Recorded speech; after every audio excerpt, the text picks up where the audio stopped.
Negara dijebak di dalam kampanye pemberantasan korupsi yang tidak jelas ini gitu. Sementara hukum diacak-acak, merajalela, menghalalkan segala cara sehingga hilang kepastian.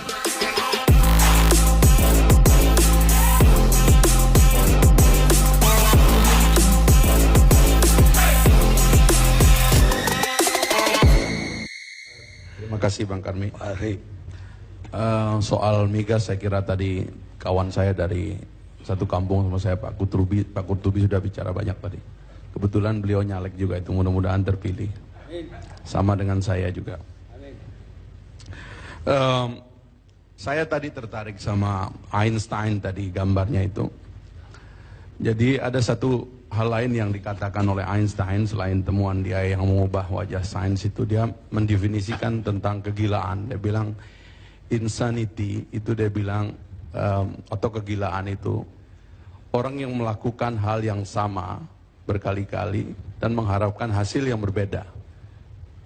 Dan saya kira itulah yang tercermin dalam lebih dari 10 tahun agenda pemberantasan korupsi di Indonesia itu. Menurut saya kita sudah masuk ke dalam fase kegilaan. Dan kalau yang gila itu kolektif, kemungkinan juga ada kegilaan kolektif ya. Sebab menurut saya ini undang-undang agak aneh ya. Kita mau merevisi dituduh pro koruptor, bahkan diintimidasi saya kira. Bung Zainal dulu sebagai pukat pernah datang ke Komisi 3, itu termasuk yang menolak pengawasan kepada KPK. Malam ini beliau sudah mulai insaf begitulah kira-kira, dan mengusulkan ya kalau kita mau awasi sebagaimana yang Bang Buyung katakan tadi gitu. Jadi mulai ada, kalau dulu itu koruptor fight back, kita nggak boleh mengganggu ini kitab suci yang namanya KPK itu. Nah, semua pembuat undang-undang ini uniknya juga sudah tidak ada yang mendukung undang-undang ini. Mulai dari menterinya Pak Yusril, ketua tim penyusunnya dari pemerintah Profesor Romli, itu semua sudah mengatakan ini undang-undang salah ya. Nah, kita mau merubah, tapi sekali lagi kita berada dalam teror yang luar biasa ya, karena dituduh koruptor. Akhirnya kita melakukan hal yang salah terus-menerus. Undang-undang ini tidaklah undang-undang penegakan hukum. Nah, itu yang menurut saya kekeliruan terpentingnya adalah, karena saya kemarin di debat TV One saya juga mengatakan sebagai closing statement saya bilang tugas negara itu tidak memberantas korupsi. Itu kekeliruan cara berpikir yang sangat fatal. Tugas negara itu menegakkan hukum. Makanya dalam bahasa Arab itu kan hukumah, itu negara itu bahasa Arabnya itu hukumah. Karena dia tugasnya yang utama itu menegakkan hukum. Manakala hukum itu tegak, maka semua jenis kejahatan itu akan terproses dengan baik, mendapatkan kepastian akan keadilan, mendapatkan seluruh ketentuan yang berlaku yang menyebabkan semua jenis kejahatan, tidak saja korupsi, itu akan hilang dari bumi kita ini gitu.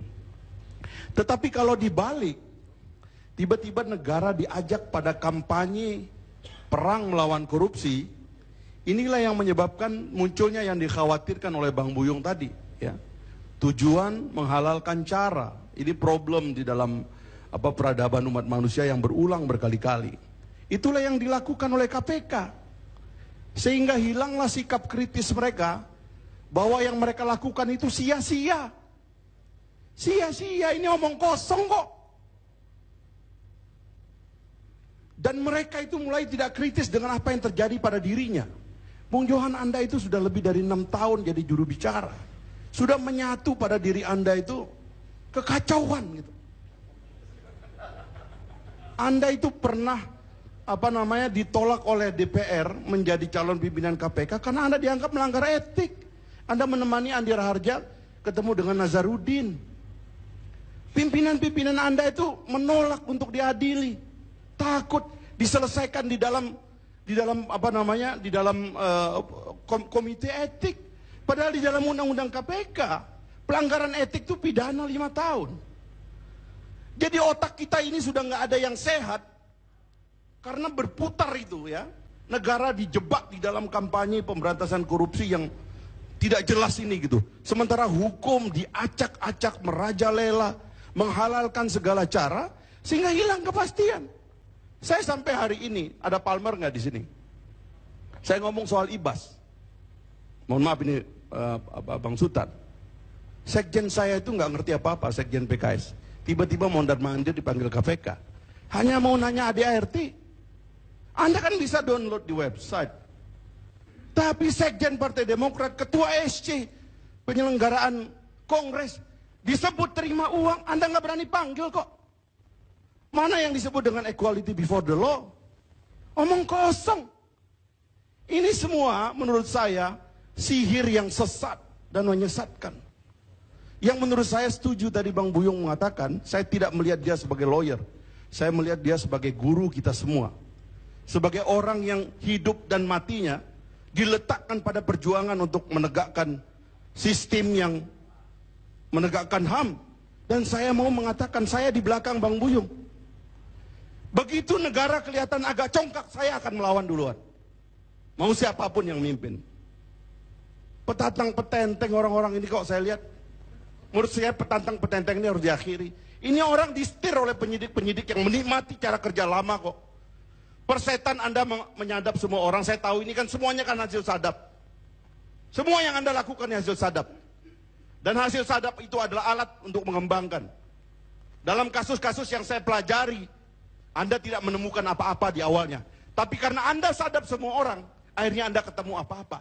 Boleh nggak nyadap seperti itu? Di mana negara yang masih membolehkan kayak begitu, kecuali negara totaliter, yang semuanya sudah rubuh di mana-mana. Tiba-tiba dilanggengkan di sini. Jadi saya kira Bang Karni, kita ini minta budayawan kita ini sekali lagi supaya kita ini diruqyah istilahnya itu, biar sembuh dari sakitnya ini. Agar setan ini pergi semua, sebab setan ini sudah terlalu berkecamuk.